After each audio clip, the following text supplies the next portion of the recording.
Have you ever wondered why America, as the freest and most secular country in history, has such a large number of people who believe in God?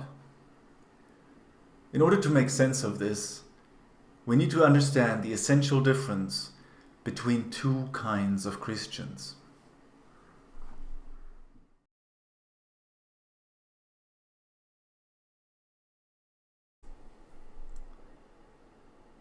Last time we saw how the ancients abandoned the pursuit of worldly success in favor of a quest for supernatural salvation.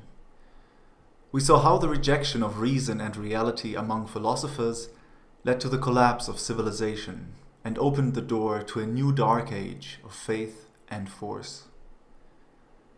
Today I want to take a look at the ideas that dominated man's life throughout the Dark and Middle Ages. A life that exemplifies the unique power of a bad philosophy to act as an all-purpose depressant of all human endeavors. During the Dark Ages, men in the West found themselves in a brutal and chaotic world, living in abject squalor and ignorance, while being surrounded by the ruins of a society that was clearly more advanced than their own. Even 1,000 years after the fall of the ancients, the Roman roads were still the best that existed throughout Europe. But why were the men of the Dark and early Middle Ages not able or interested in regaining the knowledge that earlier generations obviously possessed? To answer this question, we need to open a window into the medieval mind, a mind dominated by the philosophy of Christianity and Saint Augustine. Like Plato before him, Augustine developed his philosophy as a synthesis of several wrong ideas that were present in the intellectual climate of his time. Only where Plato tried to combine Heraclitus, Parmenides, and Pythagoras, Augustine combines skepticism, stoicism, and Neoplatonism within a Christian framework. Augustine's own biography is very instructive here. As a young man, Augustine had many characteristics of a typical adolescent. He liked to party, tried to be a womanizer, and was engaged in all sorts of mischievous behavior. But he was also very intelligent and eager to study the liberal arts, which back then meant philosophy and rhetoric, not a degree in gender studies. For his own belief system, he first decided not to adopt the paganism of his father, nor his mother's Christianity. Instead, he joined the Manichaeans. Manichaeanism is a sort of blend between Zoroastrianism, Buddhism, and Christianity. Although very mystical in its own right, Augustine was attracted to Manichaeanism because it seemed more coherent than paganism, and at the same time provided many more loopholes for worldly pursuits than did Christianity. Then, in his late 20s, Augustine got exposed to skepticism, with the typical disastrous consequences skepticism entails. Not because it made Augustine abandon Manichaeanism, but because it made him reject any attempt of gaining knowledge based on sensory evidence, which obviously had to include his interest in the liberal arts. Instead, he turned to Neoplatonism, which made him lose all interest in worldly things and ripened him for a mystic vision. And to the great delight of his mother, this vision made Augustine convert to Christianity.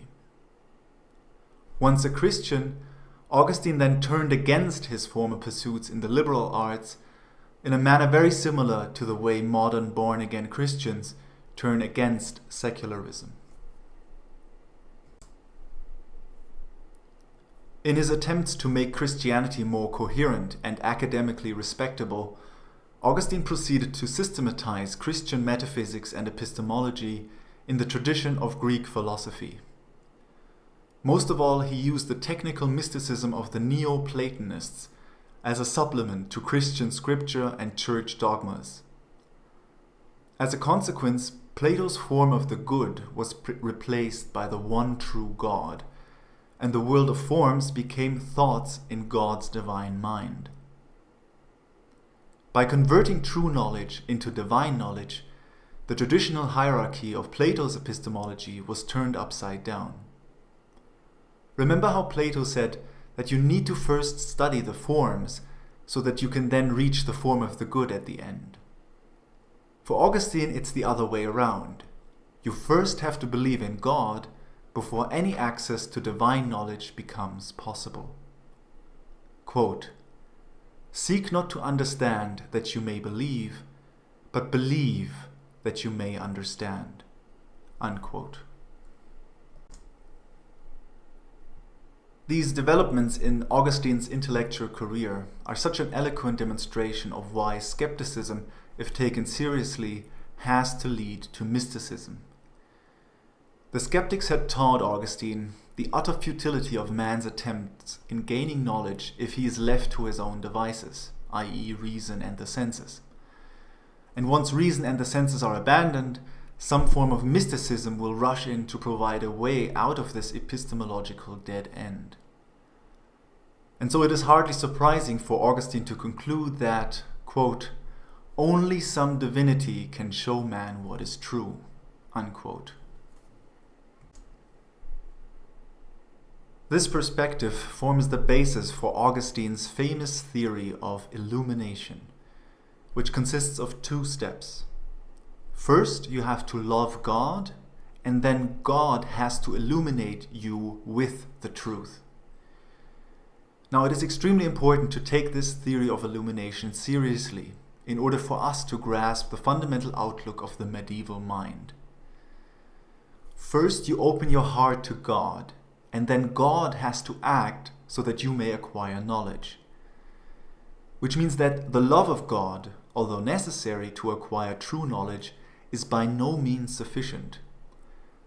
Even if you are most devout and have studied the scriptures in exhaustive detail, that will not affect your chances of acquiring divine, i.e. true knowledge, in any way. Instead, the epistemological initiative rests entirely with God.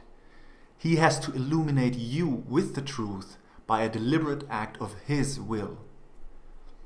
Without this divine act, you can study and pray till you're blue in the face, but it won't get you any closer to divine knowledge.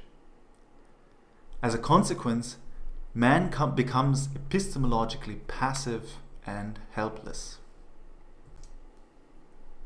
While the Aristotelian theory of knowledge had long been rejected as useless and impious, man now can't even study the world of Platonic forms on his own. All epistemological efforts by man are completely useless without God's assistance.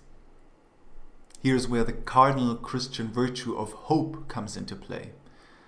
Because the only action left up to you in Augustine's epistemology is to hope that God decides to open a window into His divine mind for you. Now I hope you can see how authoritarian this epistemology is. Knowledge can only be acquired from the top down, and any attempt to achieve it by your own independent thought is automatically disqualified. With an epistemological setup of this kind, 1,000 years of intellectual stagnation are suddenly no longer that hard to fathom. In his Metaphysics, Augustine follows and elaborates on all the Christian dogmas that we are still familiar with in modern times. The world is not eternal or natural, as the Greeks believed, but it is created by God as the temporary stage for a divine play. At a certain point in time, the play will end, and God will then hand out His final judgment upon those few whom He has chosen to live by His side, and the many who are going to be tortured forever for their sins. Sins which are no longer understood in the Greek sense as a moral crime against human nature, but rather as moral crimes against God's nature. And since God's nature is purely spiritual, the pursuit and enjoyment of anything temporal becomes evil, or at least morally suspect. Which brings me to Augustine's Ethics. Having adopted Plato's contempt for the body as a lowly part of this imperfect world, Augustine and Christianity proceeded to carry this contempt to such extremes that even Plato couldn't have imagined. By the 4th century, the Christian ideal was to go out into the desert and live as a hermit in order to mortify the flesh and avoid any enjoyment of bodily pleasures, so far as that is possible without committing suicide. The driving force behind this crusade against worldly pleasures, especially sexual pleasure, is the Christian belief in personal immortality and the resulting obsession with saving souls. And given Christianity's full embrace of Plato's soul-body dichotomy, all bodily pleasures have to be condemned as evil distractions. They are evil because they lead to the soul's eternal damnation by turning man's attention to life on earth and away from God. And what are a few ephemeral earthly pleasures compared to everlasting heavenly bliss in the afterlife? His own experiences as an idealistic youth provided Augustine with a steady reservoir of anecdotes, which he uses as arguments to condemn the pursuit of all worldly values as being necessarily superficial and illusory. Quote, "I still thought that it is not we who sin, but some other nature that sins within us. It flattered my pride to think that I incurred no guilt, and, when I did wrong, not to confess it. I prefer to excuse myself and blame this unknown thing which was in me but was not part of me. The truth, of course, was that it was all my own self, and my own impiety had divided me against myself. My sin was all the more incurable because I did not think myself a sinner." Unquote. So once again, the fault within ourselves is not the result of wrong premises we came to accept or of character defects that can be corrected, but the fault is innate, an unavoidable aspect of the metaphysical setup. Here you can see once again the Platonic influence of declaring man to be a sinner by nature and as inherently imperfect. Or as Augustine puts it elsewhere, quote, "This is the very perfection of man, to find out his own imperfection." Unquote. In other words, the best thing you can achieve in life is to discover how rotten you really are. But even for a rotten, evil sinner such as man, there are some virtues to be had, says Augustine. However, the only way to acquire virtue is very similar to how knowledge is attained in epistemology. First, you have to love God, which is the prerequisite of virtue, and any subsequent acts of virtue are only possible if God inspires them in you. Quote, "To turn toward God, that is for us impossible without His excitation and without His help." Unquote. Or as a modern Christian author puts it, quote, "The most perfect man without grace cannot do right, any more than the most perfect eye can see without light." Unquote. So now man becomes even ethically passive and helpless. Should he turn out to act viciously, then he is justly to be condemned for it due to his low and evil nature. Should he turn out to act virtuously, then it is God who deserves all the credit. I'm sure you must have noticed how some professional athletes praise God when they succeed, but blame themselves when they fail. Or how religious believers like to praise God for the achievements of great artists, while dismissing bad or mediocre art as typical human junk. It's really impossible to calculate how many men's justly earned self-esteem has been destroyed by Augustine's ethics over the centuries, or how many more never even achieved self-esteem because of it. In his wholesale condemnation of man and life on earth, Augustine uses the same arbitrary standard of value that Plato uses. He condemns the finite for not being infinite, which in Christian terms means condemning that which is not God for not being God, and he condemns the changing for not standing still. He condemns all things for being something and not being everything. He condemns knowledge of something for not being knowledge of everything. He condemns the living for living only sometime instead of living forever. He condemns great worldly values, such as science or happiness, because they require effort and are not automatic. And in turn, he exalts God and the afterlife, i.e. death, for having all these characteristics that life does not have. Now, in order to get a real sense of Augustine's way of looking at the universe, I highly recommend you read chapter 22 in his book, The City of God. It's a short chapter entitled, "Of the miseries and ills to which the human race is justly exposed through the first sin, and from which none can be delivered save by Christ's grace." I'll put a link to it in the description below. It will give you a much better idea of Augustine's view of life on earth than I ever could. In his Politics, Augustine declares all earthly forms of government to be as imperfect as everything else. However, in spite of their imperfection, earthly governments serve a divine purpose.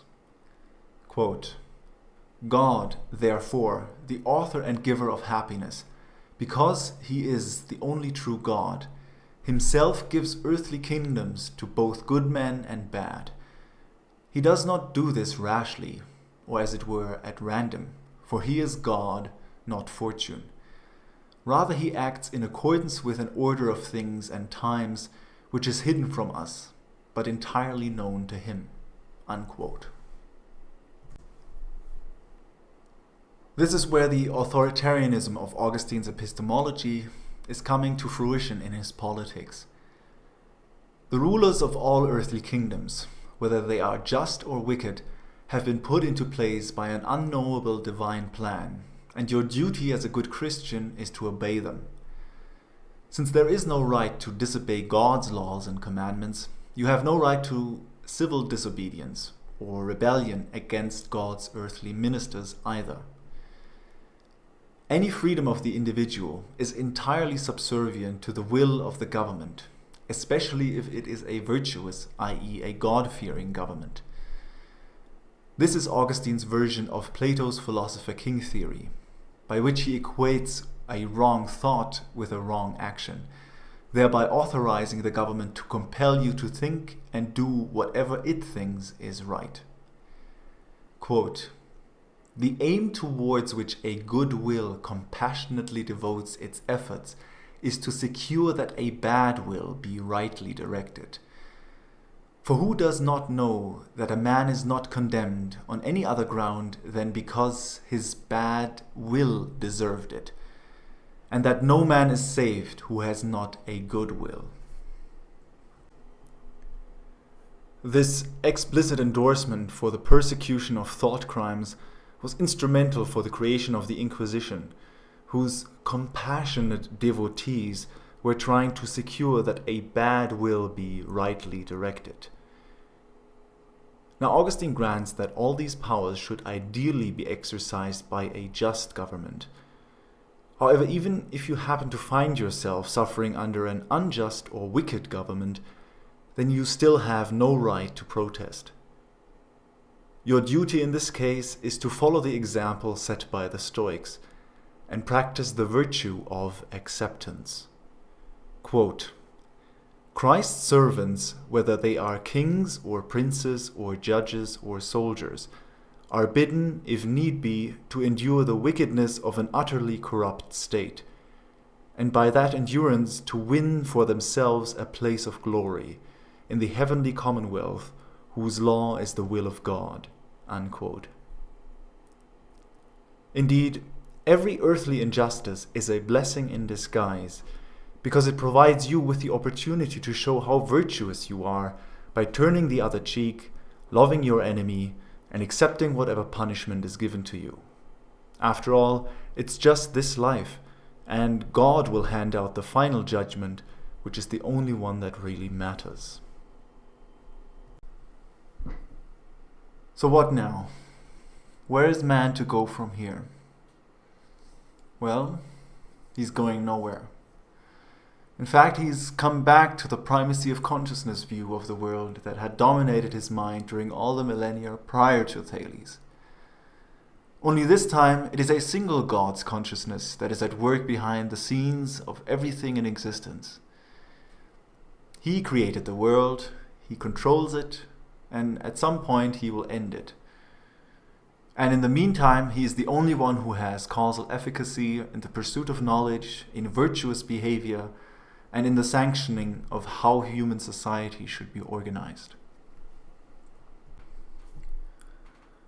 For the next 10 centuries, Augustine's philosophy became the philosophy of Christianity.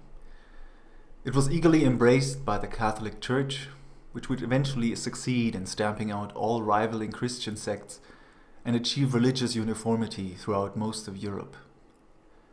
This process took several hundred years, during which dozens of new kingdoms were set up by various Germanic tribes in what used to be the Western Roman Empire.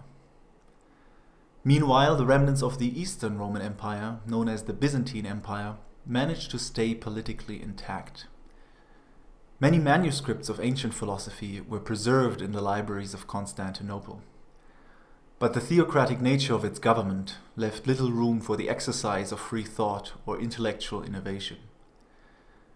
Nevertheless, the Byzantines managed to hold on to the Roman policy of managed decline for another 10 centuries as a bread and circuses type of society, while fending off countless foreign invasions, most notably coming from the East.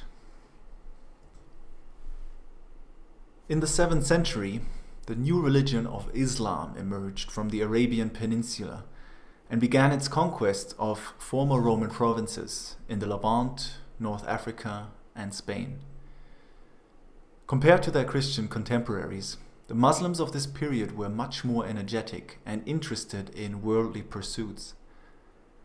Having not yet been made docile by the Augustinianism that dominated the Christian West, the Muslims were keen on assimilating the scientific knowledge of civilizations they had conquered. Many Christian scholars in places like Syria were hired by Muslim rulers to translate ancient manuscripts from Greek into Arabic. These manuscripts included some of the surviving works of Aristotle, and for a short time led to a new flourishing of philosophy and science, not in Europe, but in the Middle East. While the great Frankish ruler Charlemagne was learning how to write his own name, Arab rulers and aristocrats were competing with each other on who could build the largest library with the greatest collection of books on Greek philosophy and have them translated into Arabic. These Arab translations of Aristotle's work turned out to be instrumental in Europe's rediscovery of Aristotelianism during the 13th century, which will be the subject of the next episode. But before I go, let me give you a few movie recommendations on today's material. In order to get at least some idea of what it is like to live in a world that is entirely ruled by faith and force, I suggest you watch the 1964 movie Beckett, starring Richard Burton and Peter O'Toole. The movie takes place in the 12th century and revolves around the relationship between Henry II of England and the soon-to-be Archbishop of Canterbury, Thomas Becket. Now, there are so many great aspects to this movie that I'm not sure where to begin. Of course, there's the screenplay, which is an excellent adaptation of the original play the movie is based on. But then to see such a screenplay brought to life at the hands of two masters of their craft, such as O'Toole and Burton, is just pure aesthetic delight. I mean, there are some passages and scenes in this movie that I have entirely dedicated to memory. And in spite of knowing them by heart, I still get goosebumps or fits of hysterical laughter whenever I get to watch them again. There's great philosophic value to be found in the movie as well. For one, it demonstrates the utter futility of pursuing worldly happiness within the context of feudal Christendom, even if you have everything going for you, as Henry II does. Not only is he a king, but an extremely successful one. He rules over most of Britain, half of France, is beloved by his barons and the army. He becomes so powerful that he is even able to challenge the authority of the church in England. His wife, Eleanor, not only brought with her massive landholdings as part of her dowry, but she also bore him 5 sons to firmly secure his dynasty. And yet all of these assets prove utterly worthless in a world completely deprived of a rational philosophy. And so the few better men who do exist either end up as sophistic whim worshippers or otherworldly mystics.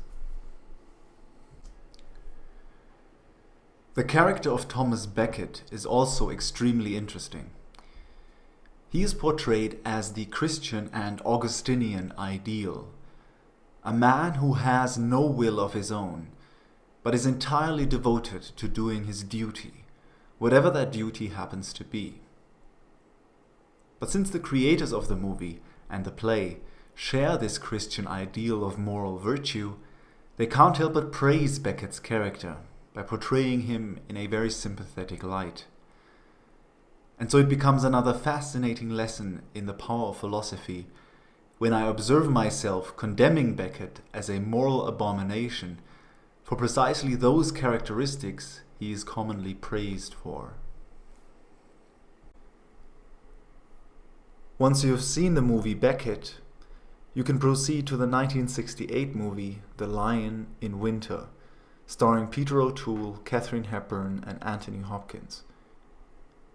This movie tells a later story in the life of Henry II, focusing on his relationship with his wife and their fully grown children.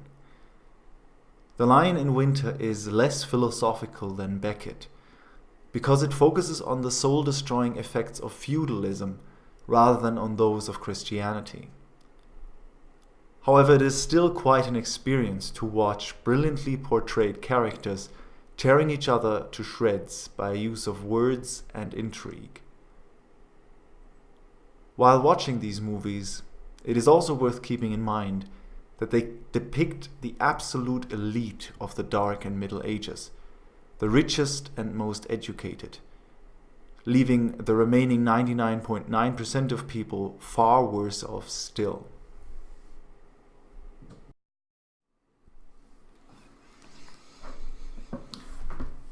Next time we will take a look at another kind of Christian, one who will hopefully find a way out of this medieval horror show. So until then, thank you for your kind attention.